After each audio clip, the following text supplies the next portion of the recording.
isn't even a good boxer. He's not even a good boxer. Tyson Fury is terrible! Got lucky!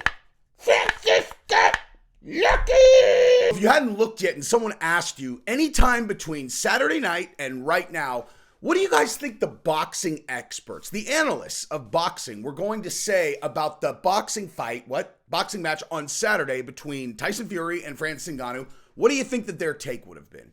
If someone would have asked you and you didn't really think about it and you hadn't read the title of this video and you were like, I think they probably would have, because I could guarantee you that had they asked me, I would have said Francis's performance was the most unbelievable debut. It doesn't make sense. It does not make sense that a person can fight that well in his debut boxing match, especially given the body of work of crossover fights that we've seen from MMA to boxing. Not possible. That's what I would have thought, right? I would have assumed that. I would have been giving way too much credit to them because, of course, that's not what they said.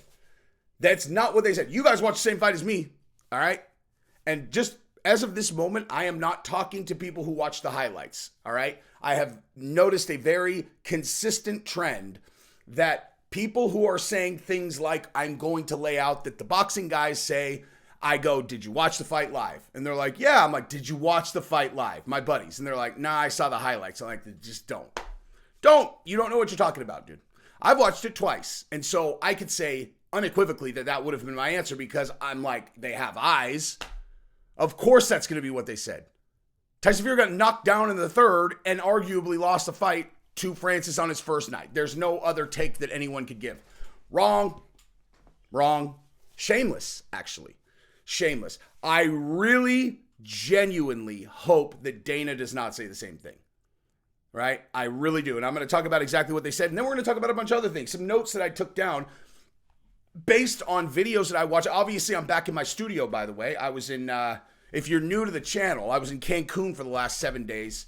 I did a couple videos from my hotel room, but I'm back. Look at this. Oh, look at this. That's a new custom Jesse on Fire skull. And a new Dolphins one as well. And you want to know what's not new? That. Any of you guys have a Francis Ngannou action figure? Don't anybody try to pretend that I'm a front runner, dude. Oh, now you're a Francis Ngannou fan? Oh, you mean the only analyst on earth that has this doll right here? It's the only action figure I've ever owned, and I've been talking about this for 2 years? Yes! I'm just kidding. I'm just actually really happy for Francis Markel and anybody else on the team. But I am definitely putting that up by a boxing glove because his next step is to win the title. Francis has not accomplished his goal yet. He hasn't accomplished a goal yet. His goal is to become the heavyweight boxing champion of the world, and he is definitely going to do that, in my opinion, and we're going to talk a little bit more about that in this video. And then I'm also going to talk about how good do you think Francis will be at boxing in a year if he focuses exclusively on boxing? Because just think about that. You know how long he focused on boxing for? Just boxing? July to now. How many months is that? How many months is that? Not very long. Give him another year. Okay? Just as good as Tyson Fury as of now. Oh, not according to the boxing experts, though, of course. Of course not. And then I'm going to talk about just genuine crossover, like MMA, because that whole, thinking about it since Saturday, all I've been thinking about is the fact that the guys who have been crossing over thus far have been over the hill retired MMA fighters, right? Now I got thinking about, well, Francis is the only guy who got out of his contract while still the champion in his prime, and look at how he did against the best guy in the world. And I want to validate what Chael said. Chael straight up said boxing's not even a real sport. If the guy who's the best in the world can't beat the brakes off a guy who is the champion in a completely separate sport, then boxing's not a real sport. Floyd Mayweather can't knock out Logan Paul. Floyd Mayweather can't beat, Conor McGregor without McGregor gassing himself out. And I was like, man, that's an argument that's tough to argue with. You know what I mean? So when he sent me that text, I was actually live. And if you look close in the live stream immediately following the fights, I was actually showing you guys something on my phone, and then that's when Chael texted that. And what I had asked him, I don't remember exactly what I asked him, but it was something about the fight. And he said, all that showed me is that boxing's not a real sport. And I was like, that's cold, man. You know what I mean? Like, that, just because to me, like, my brain was bleeding out of my ears. I was so inspired by Francis. But anyway, it's neither here nor there. We're going to talk about that, and we're going to talk about all this other stuff. So before we do, though, if you like this channel and you've been watching, or it's your first time here and you want to, do the right thing and subscribe to the channel, support the channel, why don't you go ahead and subscribe, and then you can click the bell to get notified, because everybody that does that, it tells YouTube to notify more people when I upload. So that would be incredible. And if you could like this video, if you're inspired by Francis and you think that these boxing experts are total pricks, even though I haven't even told you what they said yet, trust me, they're pricks, go ahead and like this video also. Also, I want to call out the sponsor of this video. This is Happy Hippo, okay? Happy Hippo Kratom. I have 2 different Kratom sponsors, and that is not because I'm a greedy prick. It's because I genuinely use both of these Kratom sponsors. I use for bulk powder, I use Yo Kratom, and for all the other stuff, the super fun stuff, I use Happy Hippo. Go on that, shop it up. Promo code is jesseonfire. As a matter of fact, I know it is. So when you shop there, you find taffy, all this other stuff. Like, they've got like crazy stuff. The taffy tastes delicious and it works, and the shots are amazing and they're very cheap. I drank plenty of them while I was in Mexico. Aces when you were at the pool. Here's where we're going to start. All right. Let's start with the boxing experts. So what did they have to say? Like, what do the boxing experts have to say? Francis is inspiring? Of course not. No. All I heard them talking about, and for some context, they were talking about the Usyk and Tyson Fury fight, which had already been signed and contracted for December. Like, this was not like, I found that out today too. It wasn't like they were loosely scheduling it for December. It's contractual obligation that it was going to happen in December before he even fought Francis. Now, the one thing I will say about that before I even get into the experts, because I'll forget otherwise, is that is a clear indication that yes, Tyson Fury did look past Francis. There's no other way to read that. I'm taking nothing away from Francis at all. Nothing. Because Tyson Fury shouldn't have to do anything to be able to beat Francis. Francis should be able to have a year to train. Tyson Fury come off the couch. Tyson Fury should be able to beat the brakes off Francis. Tyson Fury had a full camp. He took it very seriously. He said he had an amazing camp. He had no injuries. He had no excuses at all. He just said that Francis fought really well. That's what Tyson Fury said. So I'm not saying Tyson Fury said anything other than he took it like a man. He's a complete gentleman. I have always been a huge Tyson Fury fan, and I remain one now, maybe even more so. Actually, definitely more so. Tyson Fury will tell you exactly what he thinks all the time. People are like, oh. So anyway, I'm sorry, I'm getting sidetracked. The boxing experts said that Tyson Fury shouldn't fight Usyk in December because if the Tyson Fury that came out last night fights Usyk, that's not what anybody wants, man. We want to see the 2 best boxers in the world. This is obviously not the best Tyson. He needs a real camp, That is not the real Tyson Fury. Come on, man. That's not the real Tyson Fury. I literally listened to 3 different videos where these these are like talking head, what's the equivalent? I don't even want to do an equivalent in MMA because I have nothing but the 10 out of 10 respect for these guys. Well, actually, so yeah, it doesn't matter. This is like John Anik. This is a John Anik of MMA, of boxing, or a Michael Bisping, or an Anthony Smith, or a Chael Sonnen. When they're suited up, not on their YouTube channel, when they are in a suit doing an official ESPN breakdown. That's who said that. These experts in boxing. The ultimate cope, dude. The ultimate cope. That's, jeez. If that Tyson Fury comes out, no one gets to see what they want. We want to see the 2 best heavyweight boxers in the world. Okay? Like, that's pathetic. That was a pathetic Tyson Fury. Which I think is pathetic. Because you want to know what I did? I watched the Francis and Fury fight twice. I can't decide who I think won the fight now. Obviously Francis won. But you can make an argument for a draw, to be totally honest with you. We don't need to get into all the rounds or whatever, but you had the knockdown in 3, 8. I mean, the third and the 8th were the ones where Francis just beat the shit out of Tyson Fury. If you're just going to watch 2 rounds, 2 full rounds, watch the 3rd round, watch the 8th round. And the fact that those 2 rounds are the ones that were most definitive for Francis. I mean, it's crazy. The 3rd round and the 8th round.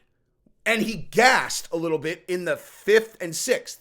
And then got his win back. And then in the 8th, I mean, he beat the shit out of Tyson Fury in the 8th. That was the most dominant round that he had.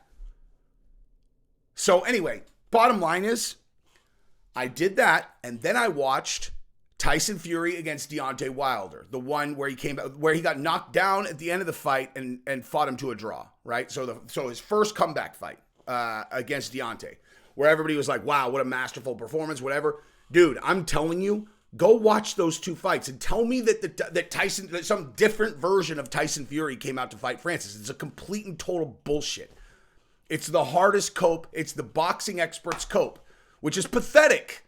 It's a pathetic take, dude. I'm no expert. I am a boxing fan, but I'm no expert on boxing. Talk to me about a big UFC fight. Let me break that down. Let me break down the fight afterwards and tell you what I saw. I don't do breakdowns on the channel very much. I just do whatever everybody wants. That's just not what people want to see. They don't perform. But I mean, don't test me, dude. You want to talk to me about the ins and outs of a certain bout? I am 100%. I am an expert on this sport. I am not that in boxing. Okay. But objectively, you can see, I mean, I have 2 eyes. I could tell if someone's moving slower or doing different things. Tyson Fury looks exactly the same. Exactly the same. Felt the exact same fight. He looks exactly the same. What a hard cope. So if those idiots who have suits on are trying to say that Tyson Fury had an off night, why? They didn't give not one qualifying reason. Nothing. They did not say a single thing that qualified their statement. Nothing.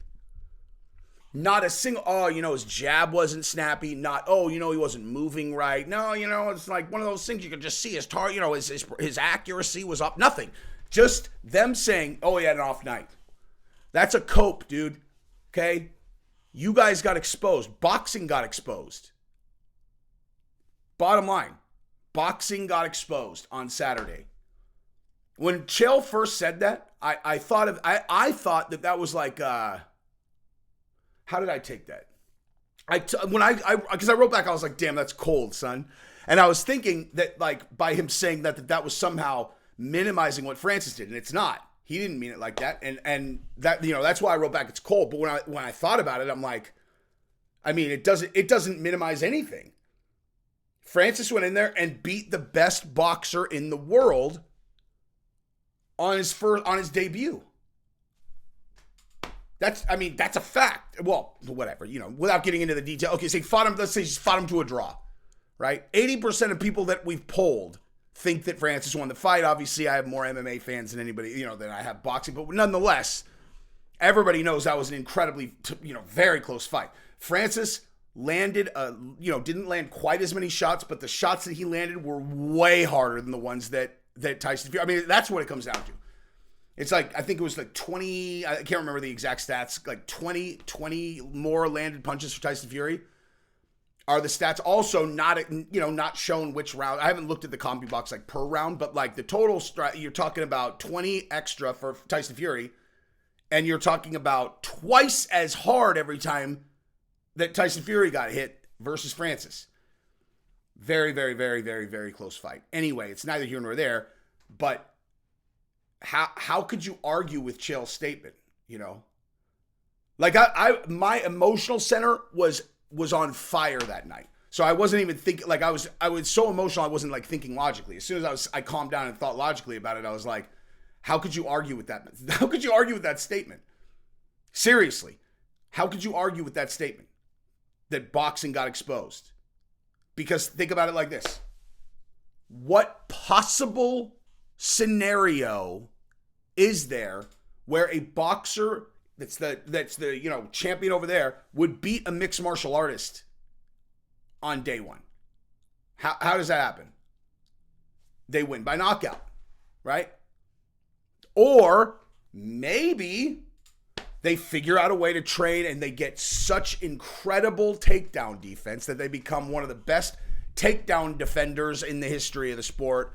But guess what, dude? Even if the champion that you beat happens to be a striker that's not wrestling first, and so you're able to shake them off, and since you're such a sick boxer, you're able to knock them out or beat them on their feet, whatever, and that's what happens when the boxer goes over to the UFC. Well, guess what, dude? What do you think's going to happen the second that they're up against someone who's wrestling first? Say it's a 185-pounder, right? They beat Israel Adesanya or something, you know? They fight Israel Adesanya at 85, and they beat him like Sean Strickland did.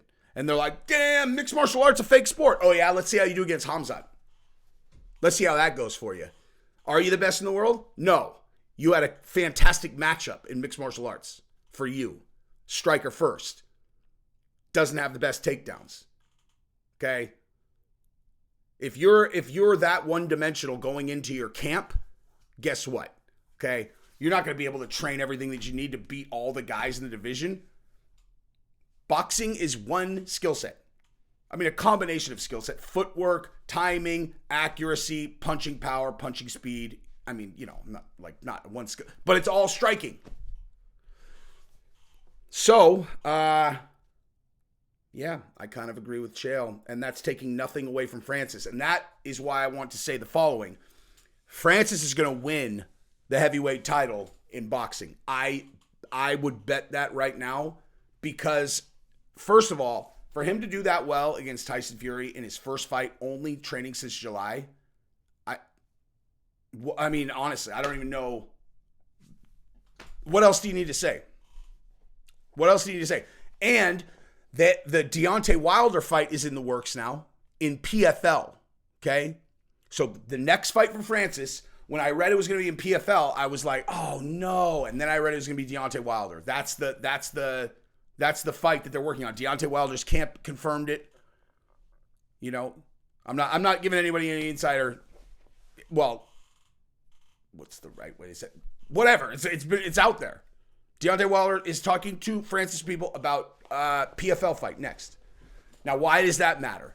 You know, think about it as it relates to him winning the boxing championship. Because going back to MMA, obviously, at first glance, sounds like, you know, he can't focus on boxing as much. How genius is this, dude? He owes the PFL a fight early 2024 or Q1 2024, so they're talking April or whatever. Well, how do you stay focused on boxing while simultaneously fulfilling your contractual obligation to PFL? You fight a boxer, you know? You fight Deontay Wilder. You get in a cage, you got a different rule set. You think Deontay Wilder's going to shoot on Francis? No. And so you want to know what that means? You want to know what that looks like?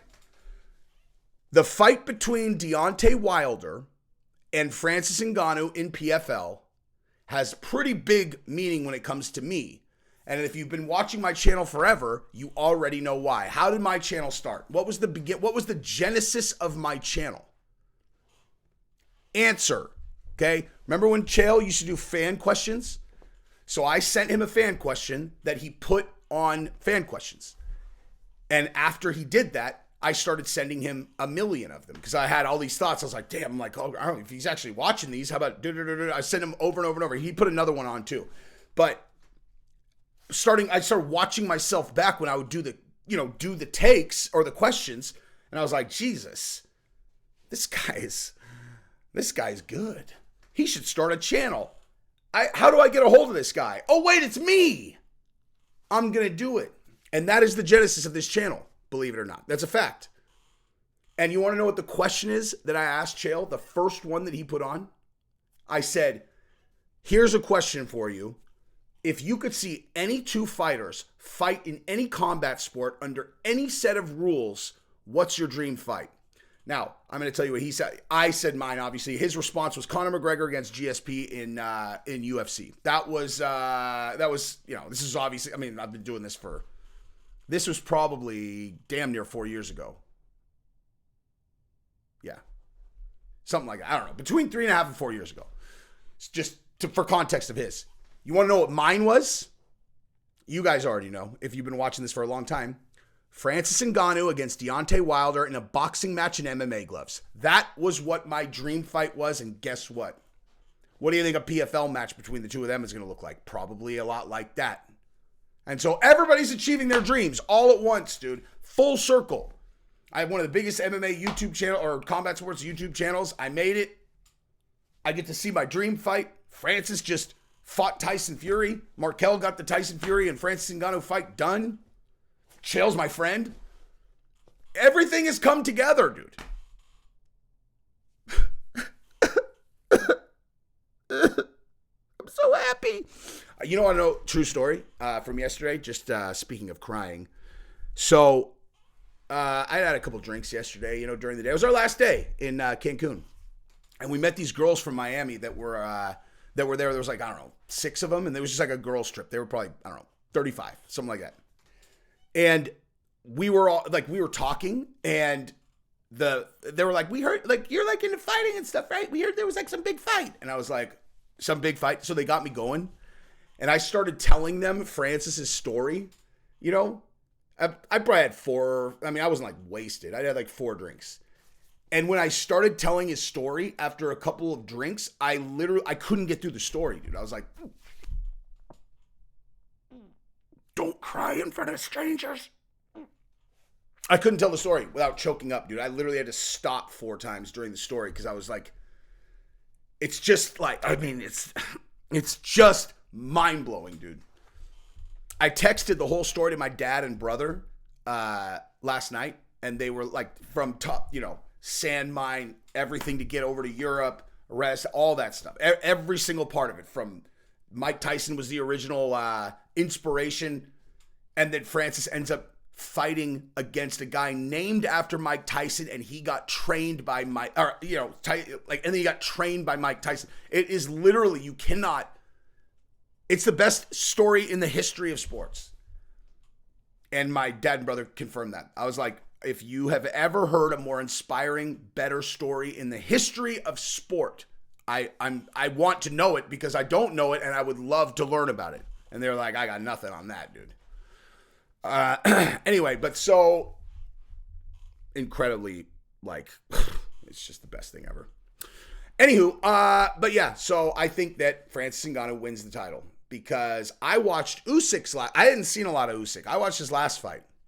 He doesn't look very much. I mean, he looks like Tyson Fury. He looks like a big ass dude that can throw a long jab.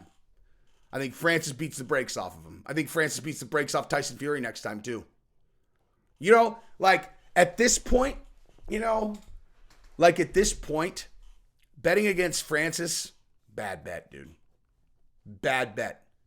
Because if there has ever been a reason to bet on a guy based on, it's his destiny, man. It's his destiny.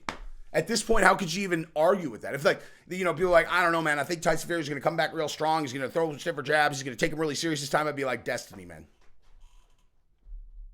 I'm not talking X's and O's anymore with this guy, dude. He's magic. He's proven that.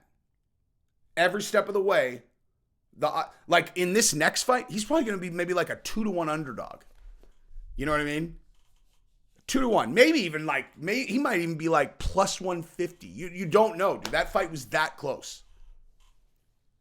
So Francis, at every stage of his career, every meaningful milestone, the odds were like 1,000,000 to 1 during many of them. And in some case, like the odds of the whole thing happening are how many people have ever lived on Earth to 1, because no one has ever accomplished anything like what Francis has. Not like this, dude. You know, the culmination of all of it, I mean. So, in sports history, I mean. Anyway, so yeah, I think he's going to win the title. I think it's inevitable. I think Francis beats the shit out of Usyk. I think he beats the shit out of Tyson Fury. I just think he knocks out Tyson Fury next time. I do. I think he's going to knock. I think when he fights for the title, he's going to win by knockout. That is what I believe, and no one is going to convince me otherwise. And candidly, when you think about the saga and you really think about it, right? Everything that's gone into this, if you were going to write the story, right? You write Saturday exactly how it went. To the letter. Knocked down in the third. Dances over him.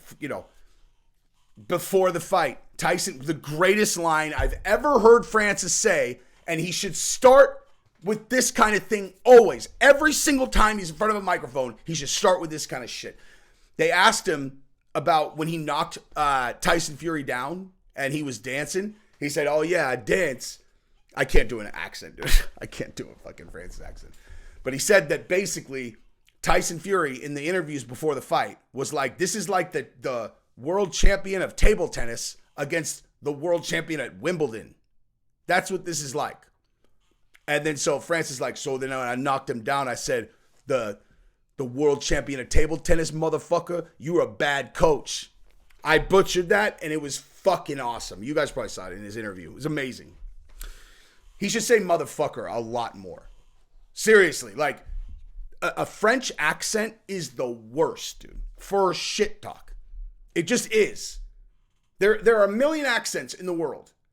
The French accent is the worst for trash talk into a microphone. And you want to know what offsets it? Saying motherfucker. Just like he did when he was explaining why he danced over Tyson Fury. As like he said it and I was like, I am literally looking at a different person right now. Talking like normal all the way up. And he's like, you a bad coach, motherfucker. I was like, he needs to start swearing a lot more. Anyway, that would be my suggestion. Now, last thing I wanted to talk about is the following. All right.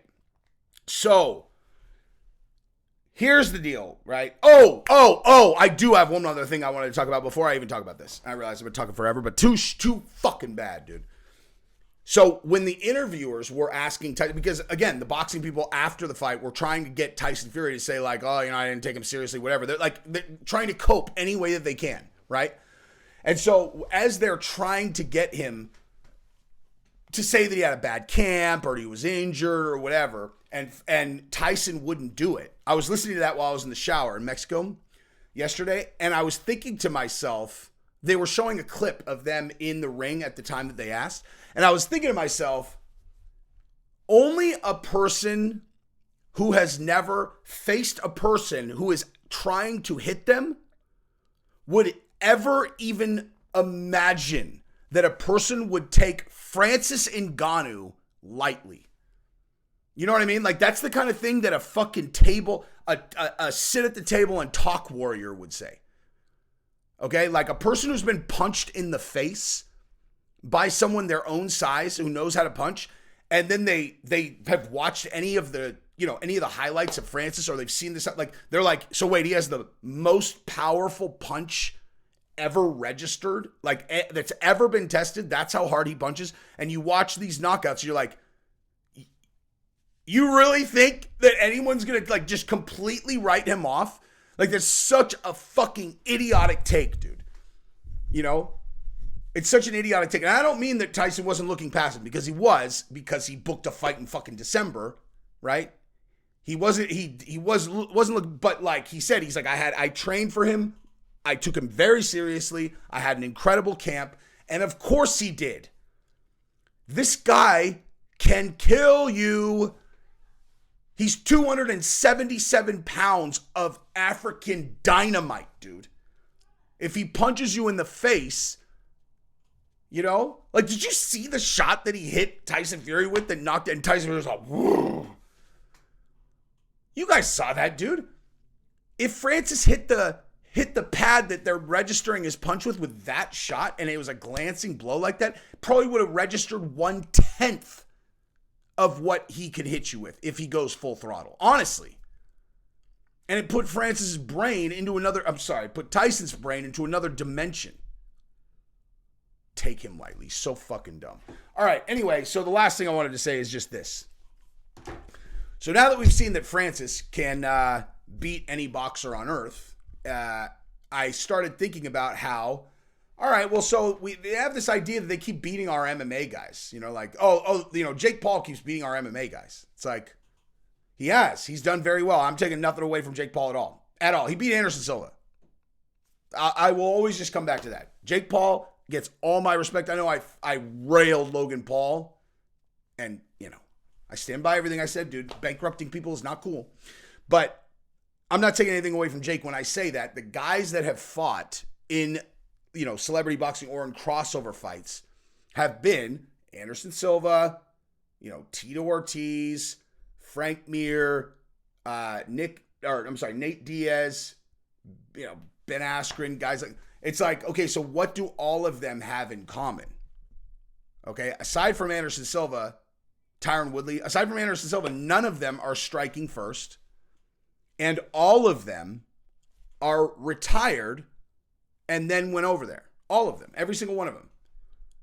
All of them have had incredible careers. All of them could still beat the shit out of almost everybody in the world. But they're past their prime, right? Francis isn't. And how'd that go? You know what I mean? How'd that go? Francis right in the center of his prime.